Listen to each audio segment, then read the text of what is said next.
सबसे पहले मैं अपने बड़े भाई विवेक बंसल जी, अपने भाई जो है, जो हमारे महामंडलेश्वर जी हैं, वो उनको और हमारी बहन को और तमाम अहले वतन हिंदुस्तानियों को एकता के, मोहब्बत के, बुराई पर अच्छाई की कामयाबी के इस सांस्कृतिक त्योहार होली की हार्दिक शुभकामनाएं प्रेषित करता हूं, हार्दिक शुभेच्छाएं व्यक्त करता हूं और मैं अपने माबूदी हकीकी से ये दुआ करता हूं कि हमारे मुल्क हिंदुस्तान में अमन व अमान रहे, हमारे मुल्क का रहने वाला हर बाशिंदा, हर नागरिक साल भर नहीं बल्कि जिंदगी तमाम खुशियों से आरास्ता और पैरास्ता रहे।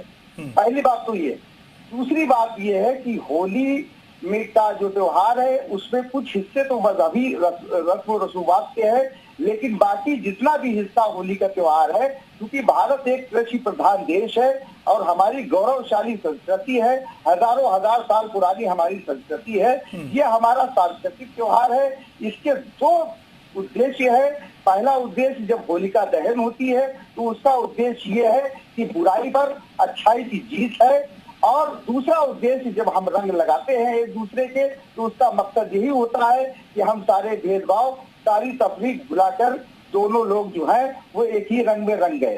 दूसरी बात जो पहला जो आपने सवाल किया था, मैं उसी सवाल पर आ रहा हूँ कि जिस तरीके से ये बातें हो रही हैं त्रिपालों से ढकने की या उसकी जो अभी हमारे देवकी नंदन महाराज जी ने जो ये मतलब अपना वक्तव्य दिया है, तो जाहिर सी बात है उन्होंने ये अपने समाज के लोगों के लिए कहा है। इंसाफ का तकाजा यही है कि बैलेंसिंग बात की जाए, सुलह के दोनों पड़ों की बराबरी की बात की जाए।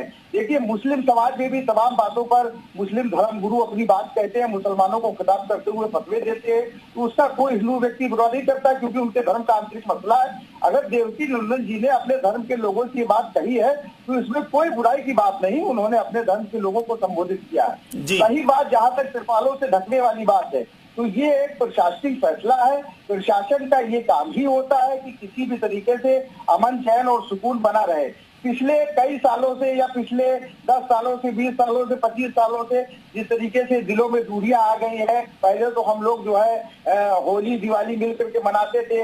इसका उदाहरण है अब्दुल रहीम खान खाना, रस खान और नजीर अकबराबादी, जिन्होंने होली की शान में न जाने कितनी शायरियों कविताएं की हैं। आज जब इस तरीके के मामले हो गए हैं तो प्रशासन इस काम को कर रहा है ताकि अमन कानून व्यवस्था बनी रहे, उसमें कोई ऐसी बुराई की बात नहीं है। हम सब लोगों को मिलकर के सारी बातों को बुला करके, दिल बढ़ा करके, मोहब्बत के साथ एक दूसरे को मुबारकबाद देते हुए, बुराई की बात नहीं है। मस्जिदों को अगर ढका जा रहा है मस्जिदों की सुरक्षा के लिए तो इसमें कोई बुराई की बात नहीं है।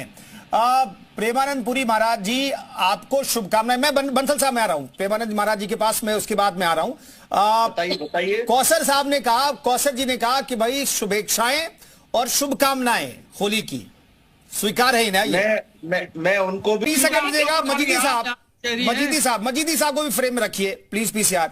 मजीदी साहब, ये जो सवाल का जवाब मौलाना साहब नहीं दे रहे, मजीदी साहब मैं जानना चाहता हूं, अगर मस्जिद पर रंग गिर जाए या फिर किसी मुस्लिम पर रंग गिर जाए तो क्या होता है?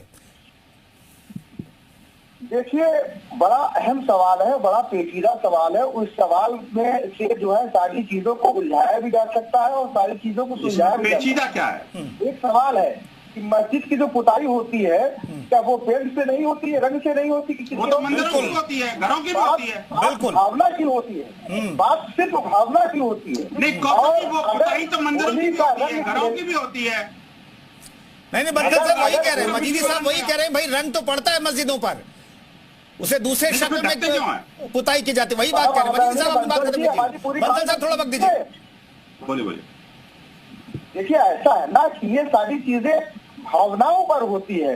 बहुत सी चीजें, अगर हमारे अंदर सहिष्णुता है, हमारे अंदर टॉलरेंस है, अगर हमारे अंदर जज्बातों को काबू रखने की सलाहियत है, मतलब मुस्लिम समाज इंटॉलरेंट है, आपने कहना चाह रहे हैं। आज हम जिस चीज पर बात कर रहे हैं, आज से सैकड़ों साल पहले तमाम ऐसे मुस्लिम शहर थे, नजीर अकबराबादी को आप नहीं,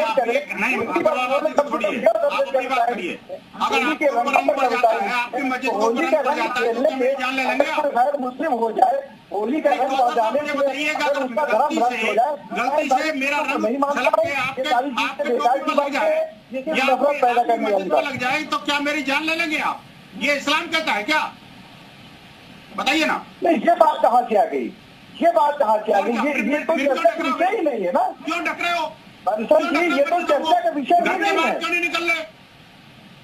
आप हमला क्यों करते हैं भाई? बताइए, पथराव क्यों होता है, दंगे क्यों होते हैं? कौशल मजीद ने कहीं हमला किया हो तो बता दीजिए आप।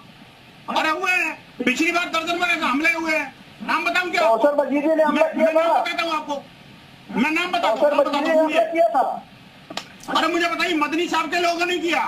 मैं बताता हूँ, देखिए मदनी साहब, अलीगढ़ में देखिए, मुसलमानों में तमाम फिरके हैं, 72-73 फिरके हैं। अब मदनी साहब को कोई ठेकेदार है क्या? या मदनी साहब हमारे ठेकेदार है? यही जो मौलाना साहब आजाद हुए हैं, उसको लिखा हुआ है, होली का रंग खेलने से, ईद मुबारकबाद देने से काम काफिर हो जाता है। तो तमाम मुसलमानों में तमाम फिरके नहीं, मजीदी साहब और मौलाना शहाबुद्दीन सारे मुसलमानों को नाम नहीं कर सकते। घर में बुला के मारा था। किसी एक ठीक है। अंदर 7 बार इस पूरे डिबेट में ठीक है। बंसल साहब थोड़ा धैर्य रखिए ना। पैटर्न छिड़क के खत्म कर यतीमा दिया। चेतनानंद भी कुछ कहना चाह रही है, उनके पास में जाऊंगा और फिर दोनों मजीदी साहब